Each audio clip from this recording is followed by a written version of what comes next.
Good morning बच्चों, आप सभी का मेरे क्लास में फिर से एक बार स्वागत है।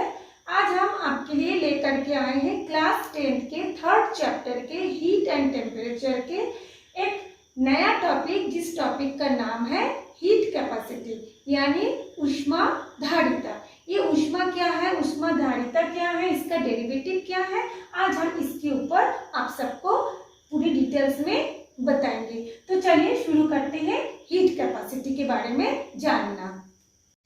ऊष्माधारिता यानी हीट कैपेसिटी, इससे जानने से पहले हम आपको बताते हैं कि हमारी इस धरती पर, हमारी पृथ्वी पर जितनी भी ऑब्जेक्ट है, जो भी वस्तु है, हर एक वस्तु का एक निश्चित द्रव्यमान होती है और उसकी एक निश्चित ताप होता है। मान लीजिए आप पानी का बर्फ ही ले लीजिए, जो आइस होती है उसकी टेम्परेचर भी एक निश्चित होती है। हम जानते हैं कि वो 0 डिग्री टेम्परेचर पर आइस बन जाता है।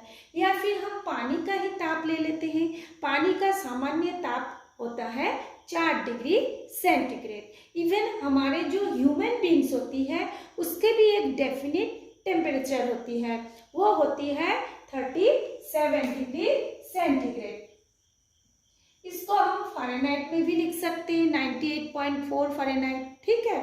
तो हमारे इस धरती पर जितनी भी वस्तु है, जितने भी ऑब्जेक्ट है, उसकी एक निश्चित द्रव्यमान होती है और उसकी एक निश्चित ऊष्मा होती है, ताप होती है। वो जो एक निश्चित द्रव्यमान होती है उसको इंग्लिश में बोलते हैं मास। क्या बोलते हैं? मास, MASS, मास। इस मास को हम द्रव्यमान बोलते हैं हिंदी में, और इसका चूंकि m से शुरू होती है इसलिए इस द्रव्यमान के नीचे हम लोग m लिखते हैं। और हमने बताया कि प्रत्येक वस्तु का एक निश्चित ऊष्मा होती है यानी ताप होती है। उस ताप को बोला जाता है विशिष्ट ऊष्मा, है ना, जो उसके अंदर पहले से ही उस वस्तु के अंदर मौजूद होती है। तो ये विशिष्ट ऊष्मा क्या है, अब समझ गए। द्रव्यमान क्या है, ये समझ गए। अब हम आते हैं हीट कैपेसिटी में कि हीट कैपेसिटी क्या है। कैपेसिटी का मतलब होता है धारण करना, यानी उसको ले लेना। जिस तरह से हम लोग देखेंगे, हम क्या पहनते हैं, घड़ी बांधते हैं, गले में चेन पहनते हैं, कान में पहनते हैं, है ना। तो इसको क्या बोलते हैं? धारण करना, माने अपने ऊपर ले लेना। किसी भी चीज को अपने अंदर ले लेना, समा लेना को कहा जाता है धारिता। अब ये सवाल होता है, तो ऊष्माधारिता क्या होगा? ऊष्माधारिता ऊष्मा की वह मात्रा है, वो एक निश्चित मात्रा है जो किसी भी वस्तु के संपूर्ण द्रव्यमान के ताप को 1 डिग्री सेंटीग्रेड बढ़ाने के लिए आवश्यक है। जैसे मान लीजिए हमने बर्फ का टुकड़ा लिया, बर्फ का टुकड़ा को जब हम फ्रीजर से बाहर निकालते हैं तो बर्फ का तापमान पहले क्या रहता है? 0।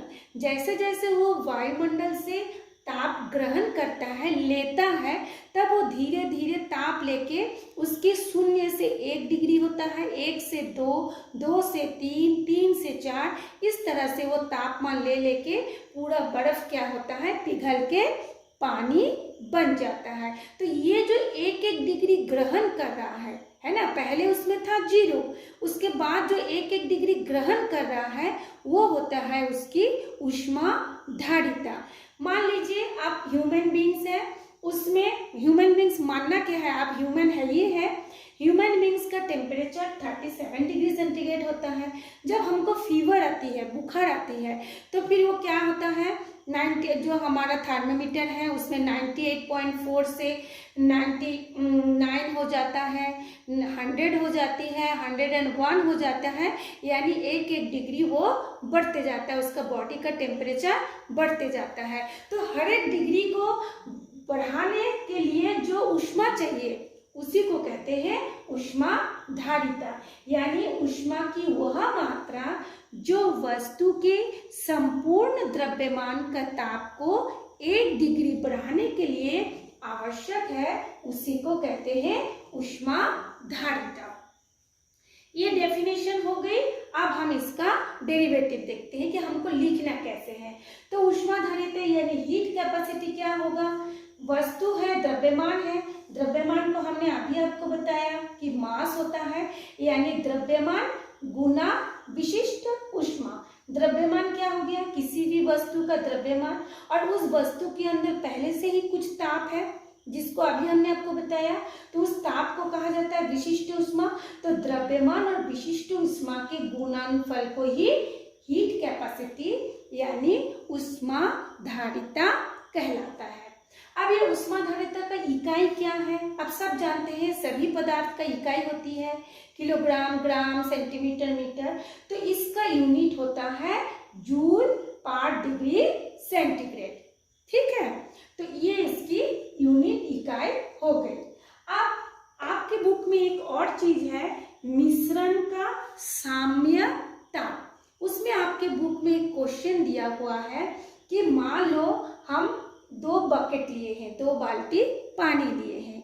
एक में जो पानी है वो गर्म पानी है जिसका तापमान है 80 डिग्री सेंटीग्रेड, और एक बकेट है, बाल्टी है जिसका तापमान है 20 डिग्री सेंटीग्रेड। अब सवाल होता है कि यदि इसका 1 लीटर यानी 80 डिग्री सेंटीग्रेड का 1 लीटर और 20 डिग्री सेंटीग्रेड का 1 लीटर पानी को एक तीसरे बकेट में, बाल्टी में डाल देते हैं और वो मिला देते हैं, तब उस परिस्थिति में उसका T का वैल्यू कितना होगा, यानी तापमान कितना होगा। ये आपके बुक में दिया है, मैं उसको आपको क्लियर कर देती हूँ क्योंकि बुक में थोड़ा सा कंफ्यूज टाइप का दिया है जो बच्चे समझ नहीं पाते हैं। चलिए मैं आपको क्लियर करती हूँ। सबसे पहले ये ध्यान दीजिए, दोनों ही पानी है। 80 डिग्री सेंटीग्रेड जो है उसका भी पानी है, 20 डिग्री सेंटीग्रेड पर दोनों ही पानी है, और दोनों के ही एक निश्चित विशिष्ट ऊष्मा होगी, यानी ये S का मान होगा। ठीक, अब ये मान लेते हैं 80 डिग्री का S1 है, 20 डिग्री का S2 है। ठीक, लेकिन जब ये दोनों आपस में मिल जाएंगे, मिलने के बाद गर्म पानी का ताप वो निकाल देगा अपने अंदर से, और ठंडा पानी क्या करेगा, उस ताप को ग्रहण कर लेगा। और एक स्थिति ऐसे आएगी जब हमको न गर्म का पता चलेगा न ठंडा का पता चलेगा, एक नॉर्मल पानी की तरह वो हो जाएगा। तो उस परिस्थिति में उसके विशिष्ट ऊष्मा को हम S1 और S2 ना मान के सिंपल S से दर्शाएंगे। ठीक है, फिर से बता रही हूँ, एक का S1 दूसरे का S2, लेकिन जब दोनों आपस में, दोनों की अणु गति करके आपस में मिल जाएंगे तब उस पानी का विशिष्ट ऊष्मा होगा S। अब क्वेश्चन है आपको कि इसका तापमान कितना होगा, यही आपका क्वेश्चन है। तो चलिए हम देखते हैं उसका तापमान कितना होगा। ये जो पहले बकेट है जिसका 80 डिग्री सेंटीग्रेड है, वो जब ठंडा पानी 1 लीटर इसका एक और उस ठंडा पानी का 1 लीटर में मिलाएंगे तो गर्म पानी जो होगा अपना ऊष्मा को त्याग कर देगा, निकाल देगा, है ना। और जो ठंडा पानी होगा वो इस पानी के द्वारा दिया गया ऊष्मा को ग्रहण कर लेगा। तो जब वो दे देगा और जो एक ले लेगा, दोनों की ऊष्माधारिता अलग अलग होगी। तो चलिए कितना होगा, यदि मिश्रण का ताप T मान लिया जाए, है ना, ये जो मिश्रण है, ये जो दोनों पानी को हम मिलाए हैं, यदि मान लेते हैं उसका ताप T है, उसी T का वैल्यू हमको निकालना है। T मान लिया जाए तो गर्म वस्तु द्वारा यानी गर्म पानी के द्वारा दी गई ऊष्मा क्या होगा, यही वाला सूत्र लगेगा, ऊष्माधारिता होगा। ऊष्माधारिता का सूत्र क्या है, M गुना S, यानी यहाँ पे 2 प्रकार का पानी है इसलिए हम एक ठो को M1 गुना S1 लिखेंगे, और जो ऊष्मा दी गई है, और जब ठंडे पानी के द्वारा ऊष्मा ली गई है तो उसको हम क्या बोलेंगे, M2 गुना S2 गुना T2। अब आपके बुक में दिया हुआ है, देखिएगा, जो दी गई ऊष्मा है उसमें T1 माइनस T लिखाया है, यही पे आप लोग कंफ्यूज होते हैं। और जो ठंडे वस्तु द्वारा ली गई ऊष्मा T माइनस T2 है, ये आपको मैं क्लियर कर दूं। M1 तो द्रव्यमान है, S1 हो गया पानी का विशिष्ट ऊष्मा। अब T1 माइनस T का मतलब होता है कि उसका तापमान पहले था T1, किसका, गर्म पानी का, है ना। लेकिन जब वो अपना ताप ठंडा पानी को दे देता है तब उसका तापमान घट जाता है, क्योंकि किसी भी वस्तु से गर्म चीज निकल जाएगा तो धीरे धीरे ठंडा होगा। आप लोग देखे होंगे गर्म पानी पीते हैं, गर्म भात खाते हैं, धीरे धीरे वो भात क्या हो जाती है, ठंडा हो जाती है। चाय पीते हैं, वो चाय क्या होता है, ठंडा होता है। यानी ये नियम है, हमेशा गर्म से ठंडा की ओर वो ताप चले जाता है। प्रकृति का ऐसे नियम होता है, ठीक है। या ठंडा से गर्म की ओर चले जाता है। कब तक जाता है, जब तक कि दोनों का तापमान एक बराबर ना हो, ठीक। अब देखिए इसका तापमान था T1 माइनस T, यानी T1 में से उसका कुछ ताप निकल गया। अब ठंडे वस्तु द्वारा ली गई ऊष्मा क्या होगा, M2 गुना S2, ये यहाँ से आया M गुना S का ये सूत्र आ गया, M2 गुना S2। अब यहाँ पे देखिए T1 से T बना, अब T से फिर वो क्या बन गया, T2, क्योंकि उन्होंने उस ऊष्मा को ले रहा है। इन्होंने ऊष्मा देने के बाद उसका तापमान कितना आया, T, और ये जो ठंडे वस्तु है वो उस ऊष्मा को लेने के बाद उसका तापमान कितना हो गया, T2। ये आप लोगों का क्लियर हो गया। अब हम लोग ऊर्जा संरक्षण का नियम को देखेंगे। ऊर्जा संरक्षण का नियम है, ना तो किसी भी वस्तु को हम बना सकते हैं, ना ही हम उसको बिगाड़ सकते हैं। यानी ऊर्जा संरक्षण क्या है कि हम लोग ना तो ऊर्जा को बना सकते हैं, ना ही उसको हम नष्ट कर सकते हैं, बल्कि उसको एक रूप से दूसरे रूप में कन्वर्ट कर सकते हैं, बदल सकते हैं।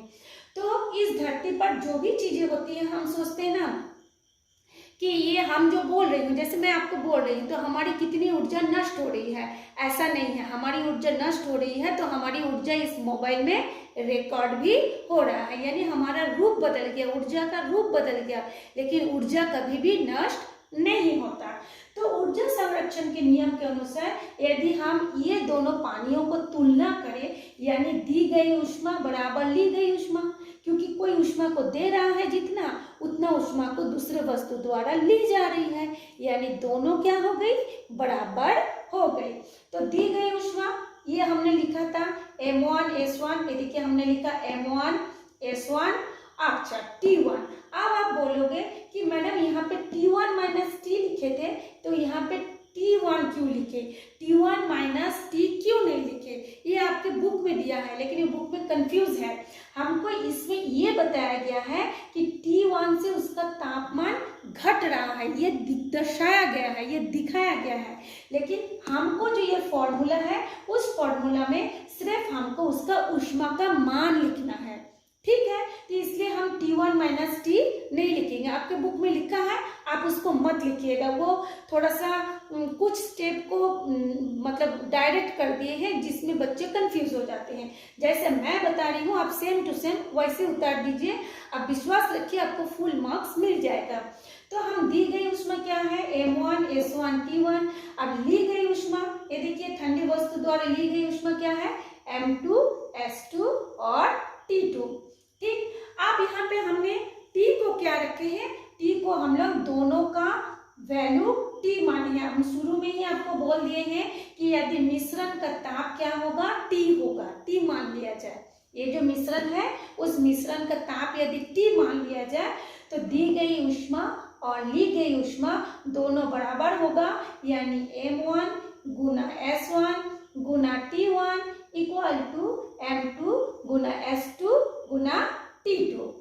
अब आपके पास मैंने शुरू में बताया है क्योंकि दोनों ही पानी है, दोनों का ही एक विशिष्ट ऊष्मा होती है, जिसको मान लीजिए एक का है S1 बराबर S2, क्योंकि दोनों पानी है, दोनों की विशिष्ट ऊष्मा है, दोनों गर्म है, और दोनों का यदि एक विशिष्ट ऊष्मा S मान लिया जाए तो उस स्थिति में हम क्या लिखेंगे, M1 गुना S गुना T1 इक्वल टू M2 गुना S गुना T2।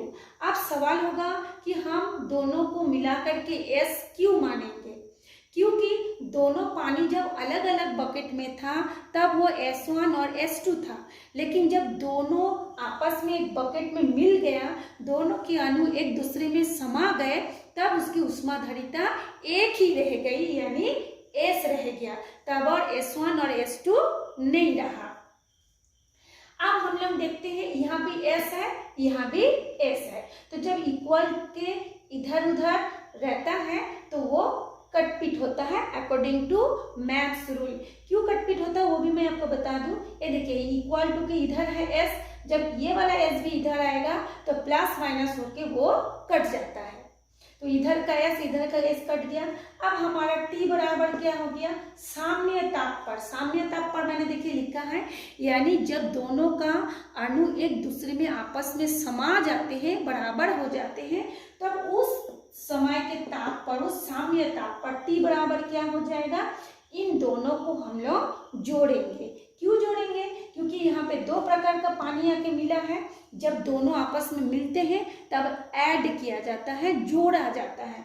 तो हम क्या लिखेंगे, एस तो पहले ही कट गया, m1 गुना T1 प्लस m2 गुना T2। अब उन दोनों का द्रव्यमान कितना है, द्रव्यमान है m1 प्लस m2, क्योंकि द्रव्यमान को तो जोड़ना ही पड़ेगा, क्योंकि इसका भी 1 लीटर है, उसका भी 1 लीटर है, तो 1 लीटर मिलके 2 लीटर दोनों का मिला करके द्रव्यमान हो गया। अब आपके बुक में दिया है एक तो जो दिया हुआ है तापमान, दोनों पानी का तापमान क्या है, एक का तापमान है 80, दूसरे का तापमान है 20, यानी A1 1 लिखेंगे। क्यों 1 लिखेंगे, क्योंकि हमने 1 लीटर पानी लिया है, तो M1 के जगह में हमने 1 लिखा, फिर ये गुना का चिन्ह है, गुना का चिन्ह बैठाया, T1 के जगह में हमने 80 लिखा क्योंकि इसका तापमान 80 है, प्लस M2 को हमने, M2 का भी 1 लीटर लिया था पानी, इसलिए M2 के जगह में 1 लिखेंगे, गुना T2 के जगह में हम 20 लिखेंगे, जो कि आपके बुक में क्वेश्चन में दिया हुआ है। अब नीचे इसका द्रव्यमान क्या लिखेंगे, M1 हो गया 1 प्लस M2 हो गया 1, क्योंकि दोनों का ही 1 लीटर लिए हैं, तो दोनों का द्रव्यमान क्या हो जाएगा 1 प्लस 1। अब इसके साथ इसको मल्टीप्लाई करेंगे तो 80 आएगा, 1 के साथ 20 को मल्टीप्लाई करेंगे तो 20 आएगा, 80 और 20 को ऐड करेंगे तो आएगा 100, और यहाँ पे 1 प्लस 1 को ऐड करेंगे तो आएगा 2।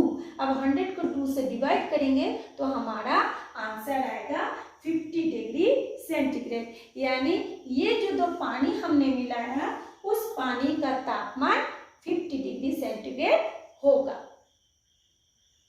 ऐसे भी एक कॉमन सेंस वाली बात है, 80 प्लस 20 कितना होता है 100। अब 100 में हम लोग यदि औसत निकाले ना, औसत कैसे करते हैं, 80 प्लस 20 100, क्योंकि यहाँ पे 2 बाल्टी का पानी मिला है इसलिए 100 को 2 से डिवाइड करो तो 50 आ जाएगा। लेकिन हमको वैसे नहीं करना है, हमको पूरा ऐसे दिखा करके प्रूफ के साथ करना है। तो ये था आपका हीट कैपेसिटी के बारे में। तो आप लोगों को अगर इससे कुछ भी रिलेटेड पूछना है आप मुझसे कमेंट्स बॉक्स में जाके पूछ सकते हैं, और बुक में जैसे दिया है वो भी ठीक है, लेकिन उसमें थोड़ा कंफ्यूज है, इसलिए मैंने आपको ऐसे करके बताया है, ये भी सही है। तो आज हमारा क्लास इतना ही था, हम इसी चैप्टर का आगे का टॉपिक आगे को बनाते जाएंगे और आप लोगों को ऐसे समझाते जाएंगे। तो आज के लिए इतना ही, आप नेक्स्ट क्लास में फिर से हम मिलते हैं। Thanks for watching me.